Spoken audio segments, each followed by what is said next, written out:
پہلے قعدہ میں درود پڑھ لیا تو کیا حکم ہے؟ 4 رکعت والی نماز میں اگر پہلے قعدہ میں اتحیات کے بعد درود شریف شروع کر دیا اور آدھا درود شریف پڑھنے کے بعد یاد آیا تو کیا سجدہ سہو کرنا واجب ہوگا یا نہیں؟ اقصی صاحبہ راول پنڈی سے۔ دیکھیں، اگر 4 سنت جو غیر موقدہ ہیں یا 4 رکعت نفل پڑھ رہے ہیں تو پھر اتحیات کے بعد پورا درود شریف بھی پڑھ لیں، دعا بھی پڑھ لیں تو بھی سجدہ سہو واجب نہیں ہوتا۔ لیکن اگر 4 سنتیں موقدہ پڑھی جا رہی ہیں یا 3 رکعت وتر پڑھے جا رہے ہیں یا کوئی بھی فرض نماز پڑھی جا رہی ہے تو اس میں 2 رکعت کے بعد کھڑے ہونا تھا اور اتحیات کے بعد درود شریف پڑھ لیا ایسی نماز میں اور تاخیر ہو گئی، تو پھر ان نمازوں میں حکم یہ ہے کہ اللہم صلی علی محمد وعلی آل محمد کما صلیت علی ابراہیم، جو علی ہے نا ابراہیم سے پہلے علی، اس علی تک اگر کسی نے پڑھ لیا تو سجدہ سہو واجب ہو جائے گا۔ اور اتنی تاخیر پر سجدہ سہو اس لیے واجب ہوگا کہ اس بارے میں کوئی حدیث تو نہیں ہے کہ کتنی تاخیر پر واجب ہوتا ہے،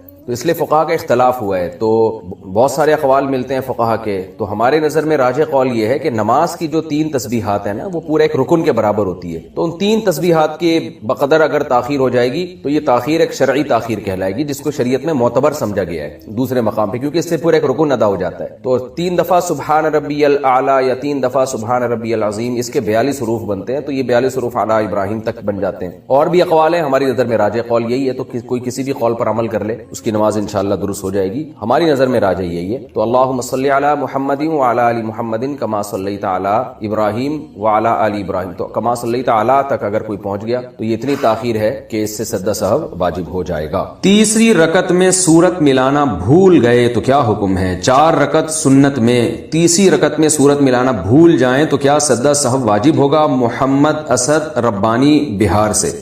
فرض نماز میں تو تیسری اور چوتھی رکعت میں سورت نہیں ملائی جاتی، اگر کوئی ملا لے تو بھی کوئی یعنی حرج نہیں ہے، بہتر یہ کہ نہ ملائی جائے تو سجدہ سہو واجب نہیں ہوتا۔ لیکن سنت میں، وتر میں اور نوافل میں تیسری رکعت میں بھی سورت ملانا واجب ہے۔ اگر نہیں ملائی، رکوع میں اگر یاد آ گیا تو رکوع چھوڑ کے کھڑے ہو جائیں، سورت ملائیں، دوبارہ رکوع کریں، آخر میں سجدہ سہو کریں۔ اور اگر رکوع میں بھی یاد نہیں آیا تو پھر آخر میں سجدہ سہو کر لیں، تو اس چیز سے انشاءاللہ نماز ادا ہو جائے گی۔ فرض کی تیسری چوتھی رکعت میں سورہ فاتحہ کا حکم۔ بنت فاروق قریشی انڈیا سے، اگر کوئی عورت فرض کی تیسری اور چوتھی رکعت میں سورہ فاتحہ پڑھے بغیر رکوع کر لیتی ہے تو کیا اسے نماز دہرانی پڑے گی؟ نہیں جی، نہیں پڑے گی۔ فرض کی تیسری اور چوتھی رکعت میں کچھ بھی پڑھنا ضروری نہیں ہے، سورہ فاتحہ پڑھنا بہتر ہے، افضل ہے۔ اتنی دیر کھڑے رہے نا جتنی دیر میں 3 دفعہ سبحان ربی الاعلی کہا جاتا ہے، تو قیام کا فرض ادا ہو جائے گا، لیکن افضل یہ ہے کہ سورہ فاتحہ پڑھی جائے۔ 4 رکعت میں 2 رکعت پر سلام پھیر لیا تو کتنی رکعتیں دہرائیں؟ اگر کوئی 4 رکعت فرض کی نیت باندھے اور 2 رکعت کے بعد سلام پھیر دے تو اسے نماز دوبارہ پوری پڑھنی ہوگی یا صرف 2 رکعت کی نیت باندھ کر مکمل کر لے؟ کاشف صاحب نے اتر پردیش سے پوچھا ہے، یو پی سے، ہمارے آبائی علاقے سے۔ جناب کاشف صاحب، 4 رکعت فرض میں اگر آپ نے 2 رکعتوں کے بعد سلام پھیر لیا، ابھی سینہ آپ کا قبلے سے پھرا نہیں ہے اور آپ نے کسی سے بات چیت کی نہیں ہے، آپ نے صرف تسبیحات پڑھنا شروع کی ہیں یا اللہم انت السلام پڑھا ہے، اور آپ کو یاد آ گیا کہ ارے میری تو 2 رکعتیں باقی ہیں، تو فوراً کھڑے ہو جائیں، دوبارہ نیت نہ باندھیں، بس اللہ اکبر کہہ کے کھڑے ہو کے بقیہ 2 رکعتیں مکمل کر لیں، آپ کی نماز ابھی ٹوٹی نہیں ہے، اور آخر میں آپ سجدہ سہو کر لیں، چاہے دونوں طرف سلام پھیر لیا ہو، پوری مکمل تسبیحات پڑھ لی ہوں۔ ہاں، اگر آپ نے 2 رکعت کے بعد سلام پھیرا اور اس کے بعد آپ اپنی جگہ سے اٹھ گئے، سینہ آپ کا قبلے سے پھر گیا، یا آپ نے گپ شپ شروع کر دی اور بھائی ہیلو ہائے سناؤ بھائی کیا چل رہا ہے آج کل، میں تو نماز میں تھا، حالات کیسے چل رہے ہیں، تو اس طرح کی گپ شپ آپ کی شروع ہو گئی، یا وسیم بھائی بیٹھے ہوئے تھے ان کی خیریت معلوم کر لی آپ نے، تو اب آپ کی نماز ٹوٹ گئی ہے، اب آپ کو دوبارہ ہی کرنی پڑے گی، یہ 2 نفل ہو گئے آپ کے۔ تو اگر بات چیت نہیں کی ہے، سینہ قبلے سے نہیں پھرا ہے، صرف تسبیحات پڑھی ہیں، اس سے کچھ نہیں ہوتا، تو آپ بقیہ 2 رکعتیں اسی طرح مکمل کر لیں۔ مساجد کے اماموں کے ساتھ ایسا بہت ہوتا ہے، میں بھی چونکہ مسجد میں امام ہوں تو ایسا بہت ہوتا ہے، بعض دفعہ 2 کے بعد آدمی سلام پھیر لیتا ہے، بھول جاتا ہے وہ، یا 3 رکعتوں کے بعد کسی نے سلام پھیر لیا، نماز 4 رکعت کی تھی، آپ نے 3 کے بعد پھیر لیا، تو امام پر بھی یہی ہے کہ لوگوں نے پیچھے بتایا نا سبحان اللہ الحمدللہ کہا، تو آپ توڑے نہیں نماز، سلام بے شک آپ نے پھیر لیا ہو، آپ فوراً کھڑے ہو جائیں، کھڑے ہو کر 1 رکعت یا 2 رکعتیں جو باقی ہیں مکمل کریں اور آخر میں سجدہ سہو کریں، اس طرح نماز ادا ہو جائے گی۔ یہ ہے فرض کے بارے میں، اور سنت موقدہ کے بارے میں بھی یہی حکم ہے، اور وتر واجب کے بارے میں بھی یہی حکم ہے۔ جو سنت غیر مؤکدہ ہیں ان میں یہ ہے کہ اگر آپ نے 4 رکعتوں کی نیت باندھی تھی تو 2 رکعت کے بعد بھی آپ سلام پھیر سکتے ہیں، وہ ویسے ہی جائز ہے. لہٰذا اگر آپ نے سلام پھیر دیا تو بھی ٹھیک ہے، بقیہ 2 پڑھیں ٹھیک ہے، نہیں پڑھیں تو بھی ٹھیک ہے، اور پڑھنی ہے تو نہیں دوبارہ سے شروع کر دیں 2 رکعتیں. تو اس میں یہ نہیں ہے جو میں نے تفصیل بتائی. تو اس میں یہ ہے کہ 4 رکعت کی نیت کی تو 2 بھی پڑھ سکتے ہیں آپ. یہ سنت غیر مؤکدہ اور نوافل کا میں نے بتایا. باقی سنت مؤکدہ اور وتر اور فرض کا جو وہی ہے جو پہلے میں بتا چکا ہوں. بسم اللہ الرحمن الرحیم. پہلے سوال ہے جی محمد صاحب انڈیا، محمد صاحب کی طرف سے جو انڈیا سے ہیں، کیا نماز میں نیت کے لیے یہ کہنا ضروری ہے کہ میں 4 رکعت فرض نماز پڑھ رہا ہوں، منہ میرا کعبہ شریف کی طرف، امام صاحب کے پیچھے، یا دل میں ہی پتا ہو کہ آپ 4 رکعت فرض پڑھ رہے ہیں تو یہ بھی کافی ہوگا؟ دیکھیں، یہ کہ منہ میرا کعبہ شریف کی طرف اور اس امام کے پیچھے، تو منہ تو کعبہ شریف کی طرف ہوتا ہے تو نماز ہوتی ہے، اس لیے اس کی نیت ضروری نہیں ہے. باقی یہ کہ امام کے پیچھے میں دل میں اتنا ارادہ کافی ہے کہ میں جماعت سے نماز پڑھ رہا ہوں، اب اکیلا نہیں پڑھ رہا. بعض دفعہ انسان صف میں کھڑا ہوتا ہے اپنی نیت باندھ لیتا ہے، تو دل میں بس اتنا ارادہ ہوتا ہی ہے. جب آپ صف میں کھڑے ہیں تو اور کیا کرنے کے لیے کھڑے ہیں؟ اپنی نماز تھوڑی پڑھنے کے لیے کھڑے ہیں. تیسرا مسئلہ یہ کہ 4 رکعت فرض پڑھ رہا ہوں، 2 رکعت فرض پڑھ رہا ہوں، یہ نیت لغو ہے. آپ فجر کے 2 فرض پڑھ رہے ہیں اور آپ نیت یہ کریں میں 4 پڑھ رہا ہوں تو بھی فجر کے 2 ہی ہوں گی، اس سے کوئی فرق نہیں پڑے گا، کیونکہ وہ اللہ کی طرف سے پہلے سے 2 رکعت متعین ہے. آپ کے 4 کہنے سے وہ فرق نہیں پڑے گا. ظہر میں آپ نے یہ نیت کر لی کہ میں ظہر کی 2 رکعت پڑھ رہا ہوں تو بھی نماز آپ کی ہو جائے گی، کیونکہ ظہر کی 4 رکعت ہوتی ہیں، 2 ہوتی نہیں ہیں. سفر میں آپ نے 2 پڑھنی ہے، اگر آپ نے یہ نیت کر لی میں 4 پڑھ رہا ہوں تو بھی 2 ہی پڑھنی پڑیں گی اور نماز ہو جائے گی، کیونکہ سفر میں اللہ کی طرف سے 2 متعین ہے. تو صرف اتنی نیت کرنی ہے کہ ظہر ہے یا عصر ہے، کیونکہ ظہر میں آپ کے پاس یہ بھی آپشن تھا کہ آپ پچھلی کوئی قضا پڑھ لیں، یہ بھی آپشن تھا کہ سنت پڑھ لیں، یہ بھی آپشن تھا کہ فرض پڑھ لیں. تو یہ 3 آپشن تھے آپ کے پاس، تو ان میں سے ایک کو آپ نے خود متعین کرنا ہے کہ فرض پڑھ رہا ہوں یا سنتیں. نمبر 2، ظہر پڑھ رہا ہوں یا پچھلی کوئی قضا پڑھ رہا ہوں. تو جب آپ نے یہ نیت کر لی کہ نہیں جی ظہر ہے، تو 4 رکعتیں 2 رکعتیں یہ لغو کام ہو جائے گا، اس کی ضرورت نہیں ہے. بس اتنی نیت کہ ظہر ہے اور فرض ہے بس. یعنی فرض سے میری مراد کہ ظہر ہے، آج کی ظہر ہے، یہ بھی ضروری نہیں کہ فرض ہے، کیونکہ ظہر تو ہے ہی فرض، تو سنت نہیں ہے. سنتیں پڑھ رہے ہیں تو دل میں یہ نیت ہو کہ یہ ظہر میں سنت پڑھ رہا ہوں، میں فرض نہیں پڑھ رہا. تو بس اتنی کافی ہے. آج کل نیتوں میں بہت زیادہ غلو ہونے لگا ہے. پوچھتا بہت ہوں مگر عمل نہیں کرتا. جیسے حج ورزش کرنی ہے، جاگنگ کرنی ہے، رات کو پوری پلاننگ کر لوں گا مگر حج نہیں. مجھے کیا اسٹیپ لینا چاہیے؟ پہلا قدم اٹھاؤں اور عمل کروں؟ میں نے پورا جمعے کا بیان اس پہ کیا ہے کہ ڈائری پہ لکھنا سیکھو. جو باتیں آپ نے کرنی ہے ایک ڈائری پہ لے آؤ، یہ میں نے کرنا ہے، اور پھر ایسے ہی لے آؤ اٹرم پٹرم. یہ نہیں کہ ترتیب سے لکھنا شروع کرو ورنہ لکھا ہی نہیں. جو کرنا ہے نا اپنے فیوچر میں، جو آپ کی ضرورت ہے وہ آپ ڈائری میں ڈال دو. یار مجھے یہ بھی کرنا ہے، یہ بھی کرنا ہے، یہ بھی کرنا ہے، یہ بھی اٹرم پٹرم جو کڑپڑ آتا ہے نا لکھ دو اس پہ. پھر یہ ایک دن میں نہیں ہو جائے گی پلاننگ، ذہن میں رکھنا. ہو سکتا ہے آدھا گھنٹہ 1 گھنٹہ آپ کو جو آپ کے دماغ میں وہ ڈائری میں لکھنے میں ہی لگ جائے اور کوئی پلاننگ نہ ہو تو کوئی بات نہیں، کل اس سے آگے سے شروع کر لینا. سمجھ رہے ہو؟ پھر آپ نے کیا کرنا ہے، ان میں کون سے کام پہلے کرنے ہیں، کون سے. یہ تو پورا ٹائم مینجمنٹ کی ایک ورکشاپ ہوتی ہے، وہ ٹائم لینڈر والے کرواتے ہیں. وہ یمین الدین نام ہے نا سلیمان احمد صاحب کے، آج کل جو وہ بڑی زبردست ورکشاپ کرواتے ہیں، اس کو اٹینڈ کر لیں ایک دفعہ. یمین الدین انٹرنیٹ پہ سرچ کریں گے آ جائے گی. وہ بہت خاندانی ورکشاپ کرواتے ہیں. سلیمان احمد صاحب کروا رہے ہیں، آج کل نہیں کروا رہے مجھے نہیں پتا. ٹائم لینڈر لکھیں گے نا اس پہ LENDER، تو وہ یوٹیوب پہ ان کے وہ ورکشاپ کرواتے ہیں. اس کا خلاصہ یہی ہے کہ آپ ڈائریوں میں چیزیں اتاریں اور دماغ میں نہ رکھیں. پھر آپ کہیں کہ یار ورزش شروع کرنی ہے، کیوں نہیں ہو رہی؟ کب تک چھپو گے پیڑوں کی آڑ میں؟ کبھی تو ملو گے لنڈا بازار میں. اسی طرح اگر زندگی گزری تو ایک دن مر جاؤ گے. کولیسٹرول اتنا بڑھ جائے گا، ڈاکٹر کہیں گے اب آپ بھاگے نا تو آپ کے گھٹنے خراب ہو جائیں گے، اتنا وزن بڑھ جائے گا. تو اس سے پہلے بھاگ لو. تو پھر آپ کہیں کہ یار یہ رکاوٹ کیا بن رہی ہے، اس کو لکھیں. رکاوٹ یہ بن رہی ہے صبح بہت سستی ہوتی ہے، صبح دل نہیں چاہ رہا ہوتا، تو چلو مغرب کے بعد شروع کر دو. صبح جو کام کر سکتے ہو وہ کر لو بھائی. صبح نہیں ہو رہی نا، فائدے مند تو صبح ہی ہے. نہیں ہو رہی تو جب ہو رہی ہے اس ٹائم پہ کر لو یار. مغرب یا عصر کے بعد مجھے سستی نہیں ہوتی، عصر کے بعد کر لوں گا. اچھا شیطان پھر یہاں آ کے کہتا ہے عصر کے بعد بھی، کیونکہ پوستی پناہ ماشاءاللہ پاکستانی قوم آپ کو پتا ہے.